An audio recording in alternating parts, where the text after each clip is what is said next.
দার্জিলিং ভ্রমণ করতে করতে হাঁপিয়ে উঠেছেন, চাইছেন একটু অফবিট কোনো জায়গায় থাকতে।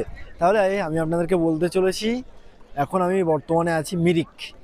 আপনারা চাইলে কিন্তু এই মিরিকে থাকতে পারেন, এখানে অনেক হোটেলও রয়েছে, চাইলে মিরিকে বেশ দারুণভাবে থাকতে পারেন। আর এখানে আসলে মিরিকের যে বোটিং সেটা কিন্তু অবশ্যই করতে ভুলবেন না। মানে মিরিকের যে মূল আকর্ষণ, মিরিকের মিরিক লেক, মিরিকে এখানে একটি খুব সুন্দর একটি লেক রয়েছে। আর এই লেকের এখানে কিন্তু অনেক রকম বোটিং রয়েছে, পুরোপুরি বুকিং এই কাউন্টার থেকে শুরু করে পরপর রয়েছে। আপনারা চাইলে বুকিং করে খুব সুন্দরভাবে এই মিরিক লেকটা ভ্রমণ করতে পারে। এই ছাড়াও এইদিকে দেখতে পাচ্ছি অনেক হর্স রয়েছে, এই যে এই ঘোড়া রাইডগুলো আপনারা বেশ দারুণভাবে করতে পারেন। বিশেষ করে এরকম বাচ্চারা আসলে কিন্তু বেশ দারুণভাবে এই ঘোড়া রাইড করতে পারে।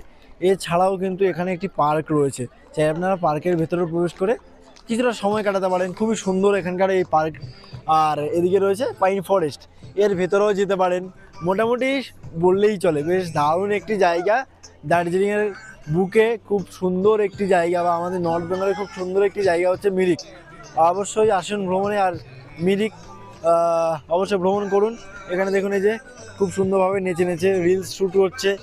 তো এটাই আপনাদেরকে বলবো, মিরিক যখন আসবেন আপনারা মিরিক ভ্রমণ করতে পারেন। আর এরকম ইনফরমেশান পেতে হলে ফলো